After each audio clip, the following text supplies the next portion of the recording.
से निकलने का जो रास्ता है वो है पूंजी। आपके पास पूंजी भी नहीं है, पैसा है ये नहीं है। पैसा रहता तो कुछ बिजनेस कर लेते, बिजनेस कर लेते तो गरीबी से निकल जाते, लेकिन पूंजी भी नहीं है तो आप गरीबी से कैसे निकलिएगा। अब देखिए अगली जो बात बताने जा रहे हैं, पहला तो हुआ शिक्षा बहुत जरूरी है। एक वक्त का 2 रोटी कम खाइए, लेकिन अपने बच्चे को जरूर पढ़ाइए। सरकार को कहिए कि हमारे बच्चों को खिचड़ी की जरूरत नहीं है। नहीं तो एक चीज और बता के जा रहे हैं, आप उसी सरकार से पूछिए क्या तुम जीवन भर हमारे बच्चों को खिचड़ी खिलाओगे? अगर वो खिचड़ी खिलाने के लिए तैयार है तो आप अपने बच्चे को स्कूल भेजते रहिए, लेकिन वो 15 साल तक ही खिलाएगा, तब तक आपका बच्चा पढ़ेगा नहीं, और पढ़ेगा नहीं तो मजदूर बनेगा। और देखिए दुर्भाग्य बिहार का कि जब आपका बच्चा मजदूर बनेगा तो बिहार में न उद्योग है, न फैक्ट्री है, न कंपनी है। उसको काम करने के लिए गुजरात, पंजाब, हरियाणा, दिल्ली और तमिलनाडु जैसे राज्यों में जाना पड़ेगा। और जब आपका बच्चा वहां जाएगा तो बिहारी कह करके आपके बच्चे को अपमानित करेगा, 2-4 थाप देवो करेगा, और बच्चा आपसे कुछ नहीं बोलेगा। अब एक बात बताइए, हम भी किसी का बेटा है, हम गए दिल्ली और वहां लड़ाई झगड़ा हो गया तो हम अपनी माँ को बताएंगे फोन करके?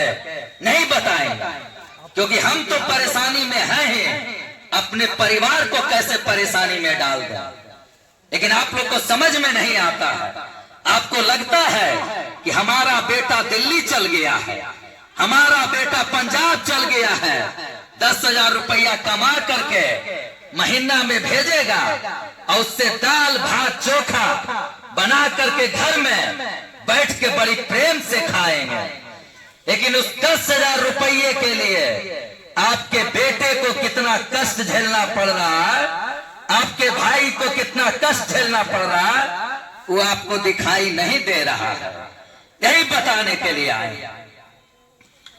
हाल फिलहाल में सब जितनी महिलाएं हैं, छोट से लेके बुढ़ारी तक, जितनी जिनकी उम्र है सबके लिए बोल रहे हैं। एक बच्चा से लेकर के बुजुर्ग अवस्था की बात करेंगे। रक्षाबंधन था ना, था रक्षाबंधन, सब बहन ने अपने भाई के हाथ पे राखी बांधने का काम किया।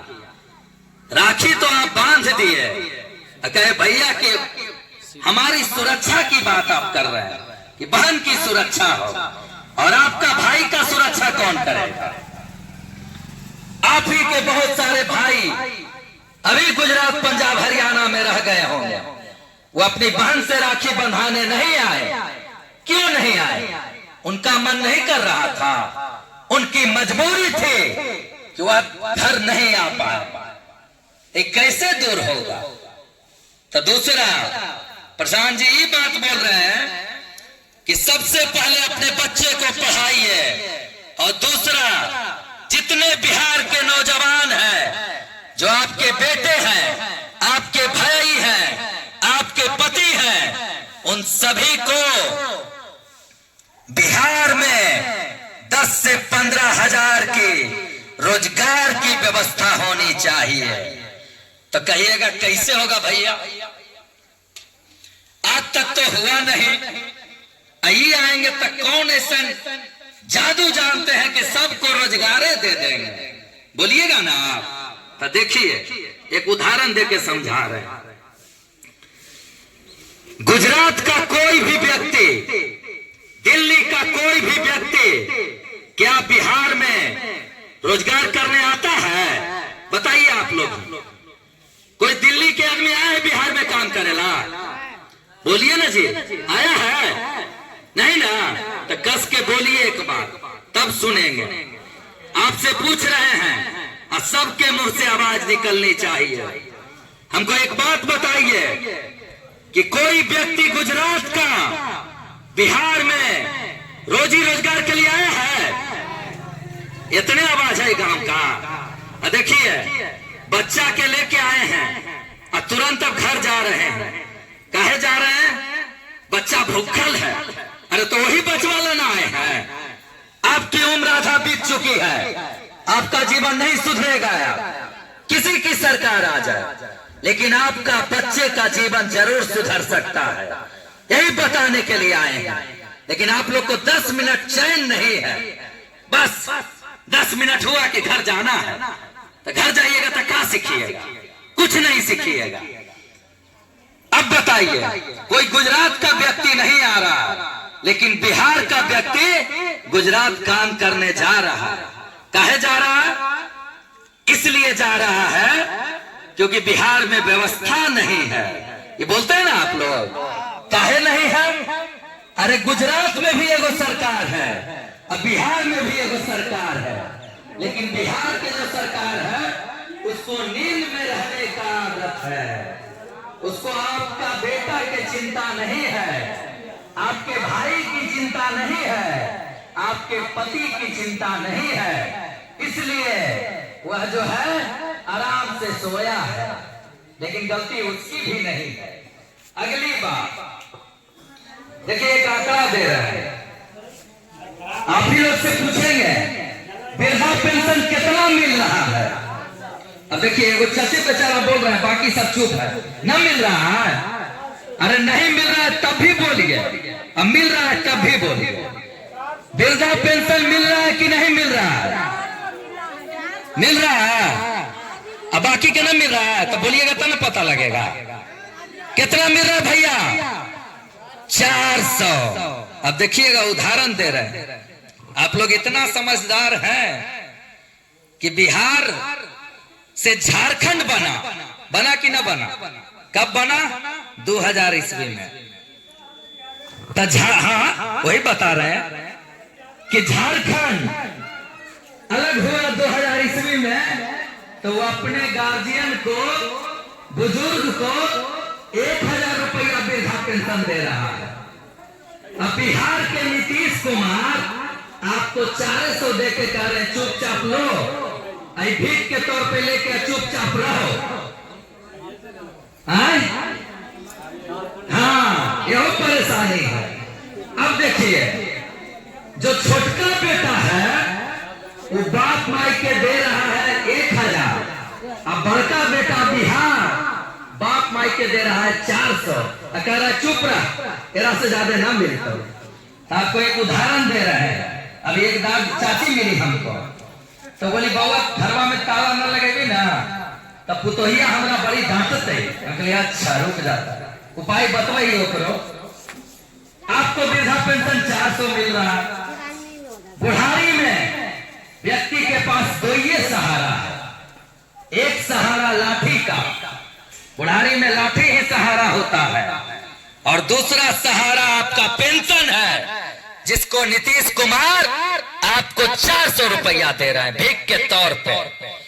तो प्रशांत किशोर जी ने कहा है कि अगर जन स्वराज की ये व्यवस्था बनेगी और जनता ने अगर हमको मौका दिया, तो जैसे ही ये व्यवस्था बनेगी उसी समय से जिनका उम्र 60 साल हो गया है, जिनको वृद्धा पेंशन मिल रहा है और जिनको नहीं भी मिल रहा है, उस सबको 2-2000 मिलेगा।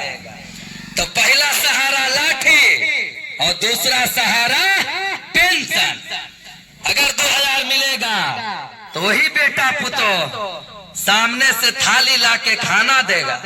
ए दादी 2000 पेंशनवा आइले, जरा निकाल के दे दो ना, कुछ काम करते, पोतवा के कॉपी लेवेला बोलते ही ना, तब आपको इज्जत मिलेगा। और उस इज्जत को नीतीश बाबू ने आपको 400 रुपया में खरीद लिया है। यही बताने के लिए आए हैं। गलती नेता का भी नहीं है। नेता को कहते हैं ना कि भैया नेता चोर है, नहीं, नेता चोर नहीं है। देखिए चोर कौन है, बता रहे हैं 2 मिनट में। उसके बाद एक कहानी भी सुनाएंगे। सबसे बड़ा अगर कोई चोर है, पूरे देश में बात करेंगे, बिहार की तो बात करेंगे ही, पूरे देश की बात कर रहे हैं, उसमें बिहार भी है। सबसे बड़ा चोर है बिहार की जनता। देश की जनता कहिएगा ये कैसे, पूछिएगा ना। अब देखिए उदाहरण देकर समझा रहे हैं। पहला भैया सुन लीजिए कि जब जब चुनाव आता है तब हम ही लोग जाति के नेता को खोजते हैं। खोजते हैं कि नहीं खोजते हैं बताइए। अरे भैया जाति के नेता खोजते हैं कि नहीं खोजते हैं?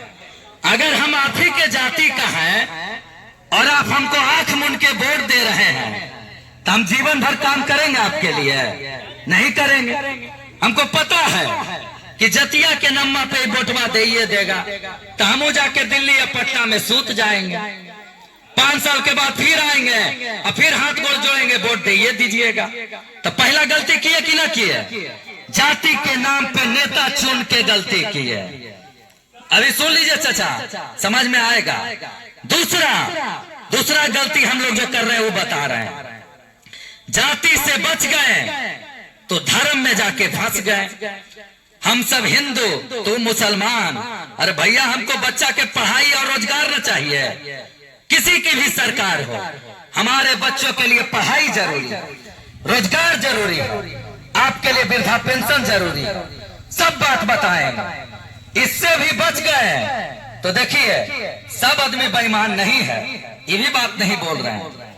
सब आदमी बेईमान नहीं है।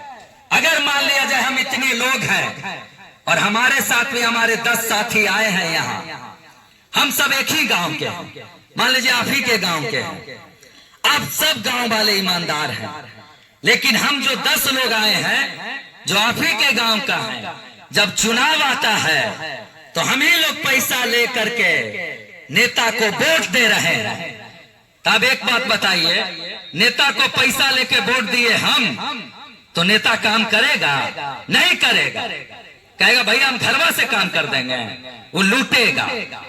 दूसरा तीसरा गलती, चौथा गलती, यही बिहार की जनता, मानिए या ना मानिए, हम ही 10 को मान लीजिए गलत, मुर्गा भात खा के भी लोग वोट करते हैं।